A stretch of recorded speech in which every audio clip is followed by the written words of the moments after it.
You are listening to the Ebony Covering Black America Podcast Network.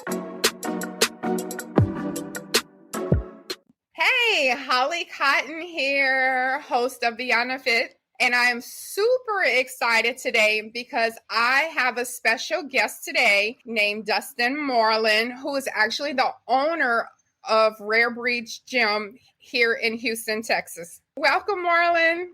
How you doing? And the reason why I wanted to have Marlin on the show is because I get tons of questions and fitness questions and feedback about fitness and owning a gym and the struggles and stuff like that. So I wanted to actually get an expert to give us the inside scoop on what it's like to own a gym, what it's like to own a gym in a huge city with a lot of competitors and things like that. Marlin, first, just tell us about who you are.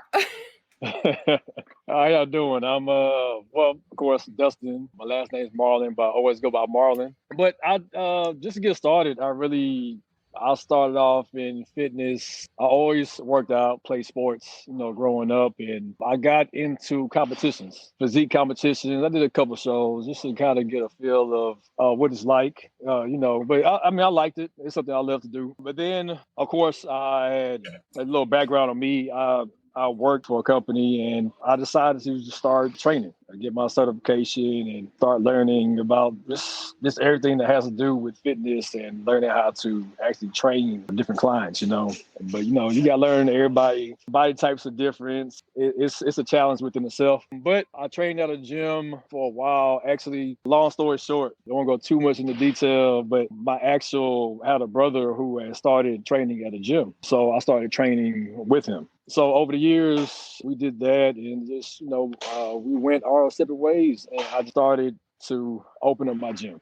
It's something that I always want to do and it's something that I just looked into and I just decided to do it. I love that. And, I always talk on my shows about finding your passion and run it to the ground. So if you want to do something, go for it. And I'll just let any of the listeners know that I actually went to Rare Breeds when it first opened, and to see your growth is I love to see it. Yeah, I love everyone winning. So that's one of the first questions that I wanted to ask.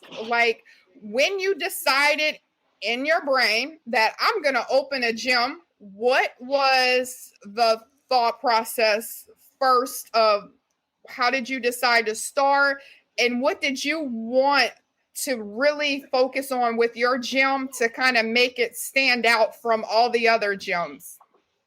Yeah, so at the time I used to go to a lot of gyms working out, try to get a feel for how different gyms operate and stuff like that. When I first started out, it was just, like I said, it was just a dream idea that I had, But I always had a layout of how I want my gym, the whole concept. So I want to really incorporate, of course, a commercial style gym with like a CrossFit type style too, like more of an open floor plan, like what I have right now. I have kind of like both sides, open floor plans, but of course I have the equipment and all the other stuff. So that was initially what I want to do going into getting the gym. At first, I used to really just doubt myself all the time. And, of course, with you opening a business for yourself, you're always going to have doubts. And so, I used to talk to other people and ask for opinions and stuff like that. But of course, when you talk to other people, you have some people they'll go with you. Some people will have positive comments. Some people have negative comments, but it's all constructive criticism. And ultimately, it's just up to you, or up to me, what I want to do. And so I decided to continue. I had support from my family and friends, and it's just something I decided to do. And ever since then, it's I met the right people. I had the right people. Very in my important. circle. Your proximity, your circle, that determines you. Oh yeah, everything. And so I just, like I said, I'm just blessed to have the right people that has my back. And I get to work around them every day. Like I said, just starting off, it's just been a challenge, but it'll work out. So let me ask you this. Marlin is you know what? I'm going to open me a gym. Let me figure it out. Babe, can I open a gym? All right, let's roll with it. So then what was the first thing after that? How did you decide on a location? Because I know location is key, especially in a big city like Houston. So what was your thought process of how to, get just drop a few gems for anyone that might be sitting there and just listening and they're like, oh, I might want to open a gym. What was the first things that you really focused on? Well, location was a challenge. The main thing I focus on too is like the pay. You want to start off with initial goal, as far as how much money you want to put in for equipment and everything like that. And, you got to think about the rent and stuff like that. If you're renting property from anybody else, like I had considerations about, I have a warehouse type gym right now, but also has been looking at like storefronts. But I just really been looking around, and honestly, the location I found, I felt like it was 5 locations I've been looking at, and it was really all around Houston. So I live in Missouri City part of Houston. So I looked around there. I decided not to go in Missouri City. They have a lot of gyms around the area. Southwest 80 side where I grew up at, they got a lot of gyms around that area. Like I literally work for a company out here close to the north side of town, and me driving over here every day, I realized they don't have a lot of gyms on this side of town. So me looking on this side of town, I know it was convenient for me because work, so the commute from work and then going to the gym, it would have benefited me a whole lot. I focused on this side of town, and I found a gym like literally it's easy access right off the Beltway. And so that's the main thing I was focused on too, is access. I didn't want something like too deep to where people had a hard time trying to find it, or they had to go out their way 30, 40 minutes to get there. I wanted to be, convenient for everybody else. So location I'm at right now, it was a chance and I was hesitant on it, but I had to make a choice. So I just went ahead and decided to just go with where I'm at, and it worked out. Yeah, it did. And for anyone that's never been to Marlin's gym, one, you can follow him on Instagram and you can see all the little tags in the videos. But Marlin's gym is, like he said, it's like a warehousey feel. But then because it's like in like the industrial area, you have that outside. And I think that's one of the things that really sets your gym apart from other gyms, because you can go outside and work people. You can have inside and work people. Yeah, just because you have an idea in your head doesn't mean that you're going to be successful. So yeah, you definitely laid out those things, looking forward towards, okay, if I have growth, can I grow in this space? I don't want to have to relocate in a year. So I think you did good. One of the other things I wanted to sidebar about, when you were talking about your training and your idea and your expertise, I wanted to talk to the audience about what I love seeing at your gym. Because one, if you follow me on Instagram, I'm a big workout person. And I'm like, we're not picking up 5-pound weights over here. We're pushing, we're doing stuff. Move a lot of weight over there. I do. Yeah. And so I love that when I look at your gym, when I look at your trainers, because you push women to get out of their comfort zones. Right. And I love to see that, because a lot of gyms aren't doing that. You see a lot of the trainers in other gyms, and they're doing a lot of cardio and they're doing stuff, but no. You guys are like straight gutter. Like you pick up that bar. We're doing clean. Right. Girl, go get put the 45s on that sled. Yeah. So I love that. And is that kind of like something that your training style, or is that something new that you just kind of learned along the way? No, it's just my style of training. Like, of course, like when I have new clients coming in, I don't just throw a whole bunch of weights on them, like, hey, just lift this, Right. Yeah. So of course I started at the basics, and week after week, like we increased the intensity. I add a little weight here, a little weight there. But they do have doubts coming in. But eventually they start liking the results, because I always love training with weights. I hate just straight doing cardio. To me, like a lot of clients come in, they have certain goals in mind, and the certain goals they have in mind during cardio doesn't meet to their expectations. I keep telling y'all. Right. Yeah. So always, weights are always added. Right. But, well, I love that. trainers, like I said, and that's definitely unique, and I just love that, because sometimes I'll see someone on my Explore page or something, and I'll recognize your logo from their video, and I see them and they are like so excited, because a lot of times women don't think strength as their goal. They're like, I want to lose weight, I want to do this. So that's good. I love that. We're going to take a quick break and we'll be right back. Welcome back to Beyond the Fit. Another question kind of going off of that, when we were talking about having a circle and having proximity, you can't be a gym owner without a good circle. Right. So I know that you have a lot of trainers that work out of your gym and teach classes and things like that. What are some of the things that you look for when you're trying to allow someone into your gym to be a trainer? What are the qualities? Well, I kind of like our gym. You've been to it. So I like that family vibe type environment where everybody comes in the gym, like everybody's introduced to everybody else. So anybody comes to Real Breeze, like y'all get to know everybody in a week's time, like all the trainers. So I just like the family vibe. So the trainers that come in there, like I trust them. They always voice their opinions. Everything that they want to incorporate, like I'm always with it. I don't ever downplay anything like that. So the trainers that come in there, I always like them to be vocal. I like them to interact with everybody else. When they come in there, if I'm looking for new trainers or new trainers that try to apply with their Real Breeds, I just kind of get a feel for them. Because at first you meet somebody, you don't really know what that person's like.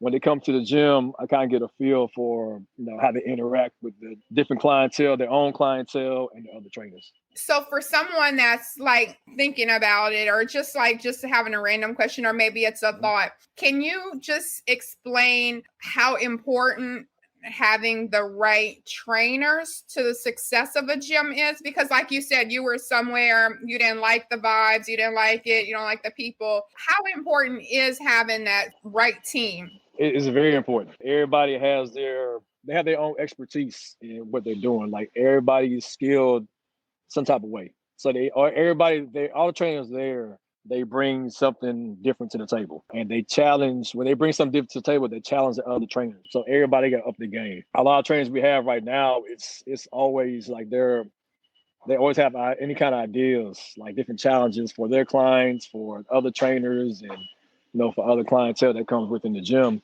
Everybody stay on their toes like 24/7. Like it's always been like that, and it'll continue to be like that, especially with everybody that comes in there. Mm-hmm. Right. So if anyone's listening, basically Marlin saying you have to have a circle that you can trust, because not only are they running the gym whenever you're not there, but they're also a reflection of you. So if I walk in and Marlin has a hot mess there, even though he's not there, I'm already like, this might not be it. Right. I don't like that. No, but the trainers there, I consider myself an owner, right, or a boss. I consider them as owners and boss. They have their own brands. They still, even though they represent Rare Breeds, they still represent their brands as suit. So it's like they have everything in their best interests. I just keep a tight circle, and it's been working out since, like with everybody, to tell you the truth. Right. Because you guys just celebrated what, 1 year, 2 year? Yeah, matter of fact, it's about to be 2 years in June. It's about to be 2 years. Yeah. And you guys went from opening to now hosting Ebony Fit lift party for major events. Right. So that's pretty good. Shout out to Bam. For that one. Yeah. He's always networking. Yeah. Oh yeah, always. He'll never stop. Right. Question: when we're talking about the gym and longevity and all of the foundations and things like that, what are some of the unexpected expenses that you were like, holy crap, that's it's a lot. I'm not gonna lie about that. It's a lot. From one, when we first started, it's like during the pandemic. So I found the actual location, and I signed all the paperwork and everything like that. Then boom, Houston was like, we can't open up, for a certain amount of time. Yeah. So even though we couldn't open up. I had to still pay bills. And so I had no money coming in, but the bills was still accumulating. So that was a challenge in itself. Is like we had a budget. I mean, that budget it started depleting after a while. But when we did open up, even though the pandemic was still going on, you still had people still coming in and signing up and wanting to be trained and stuff like that. So it didn't stop. But on top of that, another expense is like when you add more trainers. Of course, these trainers, they have, like, I don't keep a cap on the clientele, how many people they could train at one time. So when they have group classes and they have multiple trainers train at one time, it's like no equipment. So it's like I got to get more equipment. So that's another expense right there in itself. It's like, okay, so we got to get more equipment just so all the trainers can have exactly what they need. Because we don't want clientele coming in and trainers have a whole workout plan and they have nothing to work with. Right. So, that, and then lights. What about like utilities? Like how much? Light bills is crazy. I was just about to say, how much is your electric bill? I wasn't expecting that at all. It's like, lights are on 24/7. Like Bam is there from 4 o'clock in the morning. Jay's 4 o'clock in the morning, and I have some trainers don't leave until 9, 10 o'clock at night. So all day, lights are on, and so I get these bills. It's like, it's unexpected. So you got to you go in the house and start turning off. Turn the TVs off. Yeah, I know. I'm gonna start taking light bulbs out. I know, right? Y'all need to start using the little lantern lights. Yeah, I know, right? That's what I need to be real with you. Right. But yeah, light bills they hit hard. Right. I just wanted to just do something like I ask you about your personal life really quick. I know everyone sees us as these business people. They don't really know that we also have another life. I'm going to have a little snip of our interview. I don't know what part yet, but it'll be us talking just as a little promo. So I know the ladies are going to be like, oh my God, he fine. Who is that? Girl, hook me up. One, Marlin is happily married. And I know that is a challenge. Because women do come in and it's a rarity to see a man that takes care of himself, that's doing stuff. So I know you get off of me. Just let us know, because you're happily married. What is it, 10, 12 years? What anniversary did you just... Why you gonna put me on the spot like that? Okay, it's double digits. Yeah. So he's been married for a long time, and 11, I think 13. 13. Okay. Right. Yes, I know. I had seen like a picture or something not too long ago. How does that work? Because I know, one, you have to have a lot of trust, and two, the last thing you want is for your wife to ever feel like something is going on. Like, you want to know, babe, I'm at work fixing light bulbs at 4 o'clock. I promise you. So how is that, being married and being able to keep a healthy relationship? Because I know a lot of times people think personal trainers are like the hoochie group. Girls and boys. Both. So give us some tips, like just a little insight about how to balance that work life and having a personal life. It's definitely a challenge. I'm not gonna lie about that, But I mean, you gotta take care of home first off, and that's comes first. Wife, kids. Even though I'm at home, like I'm literally gone from 5 to 9 every day. 5 in the morning. I don't get home till about 9:30 at night. Of course, they know that, but it's the quality time, especially with the wife. She gotta make sure she's first. So communication with her at all times. With the kids. Like weekends, if I'm at the gym, like my time is their time. I gotta make sure that they're priority above all. As far as support, I mean, the kids, they all support what I do. They love what I do.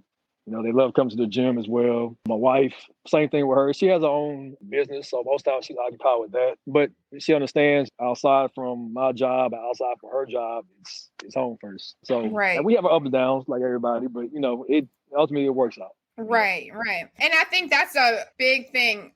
You have to have that support system. And I think a lot of times that is why people do have those rocky situations, because maybe the person doesn't believe in them, or they Yeah. don't support them. And what people don't know, because even though I'm a nurse and I got all this other stuff, I'm an entrepreneur too. So Right. I have to have someone that's understanding when my brain starts going thinking about something. Yeah. I'm not ignoring you, but I'm in Right. focus mode. I'm zoned out right now. Yeah, I hear you. exactly. And I do then the same thing. also right. And then also just like I can tell you, like being a nurse and being a trainer too, when I'm in that mode, I don't look at the person as even somebody that's attractive or sexual or anything. Like I'm like, we getting this work. Like I'm not looking at it like that. That's all. Yeah, and everybody kind of thinks, "Oh, well, you around these fine women and doing all of this." Yeah, trust me. I get a lot. Right, but you so zoned. You like, no, I'm trying to get you finer. Yeah, that's it. That's it. Like that's my job. What you hired me for? Like I'm looking out for Exactly. you. Yeah. I love it. But, I love yeah. it. I love it. We're going to take a quick break and we'll be right back. Welcome back to Beyond the Fit. Okay, the last question that I wanted to say, like, how do you market to get more clients and to keep that growth? Like, what's your structure about that? Because a lot of times people will come up with an idea and it's like this, and then they keep it here and they don't think long term for growth or bring in more money. So, what's kind of like your strategy for that? That's my challenge as far as the business goes. This is the marketing. You know, it's always about marketing, getting your business out there and stuff like that. It's just, of course, social media is big. TikTok, any kind of social media, Instagram, and all that stuff. So it's easy to market on those platforms. It's a challenge to keep it going. Right. Like, of course, people like seeing your workout and stuff like that, but they also want to see what are you doing for the clients, like the results, where they start, what they're doing right now, how they progress and stuff like that. And so it's a challenge for me because it's something I'm still learning how to do. Even though it's going on 2 years, it's still a learning process. I'm still trying to learn the ups and downs of how to run a business. My first business I ever ran. So I do have a lot of help, but it's a challenge within itself. And so marketing is one of my weaknesses, but it's something that I learn on every day, how to put the gym out there, how to, pretty much put Rare Breeds on the map. Because especially like if I want to, let's say the plans of getting a location in the near future or even expanding, I want that clientele to keep coming through. I want Rare Breeds. I want people to know what Rare Breeds is about, the culture of Rare Breeds. Right. And so, yeah, it's a challenge. Right. But I'm keeping going. Yeah, exactly. And that's like you said, it's a learning process, especially whenever you're the financer. Like a lot of times people will, maybe the wife starts a business, but the husband is backing it. So you're like, hey, if it doesn't work out, no big deal. Yeah. And it's like your ish, and you don't have a fallback. Right. I mean, anything you do in life, like you want to work out. Right. Like you all put all into it to make sure it's successful. Right. You're gonna have ups and downs in it. But I always told myself, like, when I start this, I'm gonna do my best to make it successful. If it doesn't, if it's not successful and it does fail, which I'm hoping it doesn't in the future, I'm proud of myself for even going forward and trying something that usually everybody know me. I don't go out on a limb and just try to do stuff. I'm always in the thought process. I always think about like the future, like the what ifs. Right. And so like my wife's always telling me, she stop thinking about what ifs, just go for it. Like those what ifs will keep you down and not have you pursue anything you want to do in life. So the marketing and all that stuff is just a challenge in itself. But right. Well, I do think that one of the things that you guys really have going for you that is like kind of informal marketing is the lift parties and the events, because that gets a lot of word of mouth that maybe people don't follow you. And that's going back to where when I say you could trust who's in your circle. Like the lift parties, that's something that Bam had introduced when he first started working with Rare Breeds, and ever since then, like he just been, he's been on it. Mhm. And so that's bringing a lot of attention to rare breeds when we have different events. And we are going to have more events coming up. And I will advertise those events on social media once we get dates and stuff figured out. But Right. yeah, but continue Okay. to do those things. And Mhm. yeah, those type of marketing stuff that will bring more attention to the gym. Right, right. Wrap up with how people can get in touch with you. Give us your gym address, phone number, social media handles, how they can get in touch with you. And I'll also have your information listed in my podcast notes. So you guys who are listening, you can also look in the notes all the time and find the links as well. Okay, so for social media, Instagram, you have Rare Breeze Gym. We also have a YouTube, Rare Breeze Gym on YouTube. The address is 6030 Brittmore Road, Houston, Texas 77041. We're located at Unit B. We're literally, if you look it up, we're literally right off of I-10 and the Beltway. It's easy access. But other than that, we do have a website, Rare Breeze Gym website as well. You can look us up on Google as well too. Okay, good information. All right, so if you're in the Houston area, make sure you check out Rare Breeds Gym. What I always do with my show in the conclusion is I do something called a life check. If you guys have read my book, Day One, available on all platforms, and an e-course, but in my book, I always have these things called life checks. And basically what it does is summarizes some of the important things that we've talked about thus far, kind of reiterated some good points so that you can take the information that we're sharing and implement it in some kind of way into your life. So today's life check, one, I wanted to reiterate that we talked about if you have a partner, make them a priority. If you want to get supported, make them a priority. And it's just important to make sure that you don't forget you have a personal life as well as your business life. And another thing that I wanted to reiterate that Marlin said, and I say all the time, is how important it is to breathe life into your own goals. When you have an idea, you have to believe in it so hard that you don't care. Nobody can take it away from you. You're like, I don't care if you believe in me or not, because guess what? Right. I'm going to open me a gym or I'm going to do whatever it is. So whatever it is that thought is in your idea, that idea in your head, take it and run with it and believe in it 100%. And then finally, when you are trying to open up a business, be prepared for those unexpected expenses. A lot of times, always gonna happen. Right.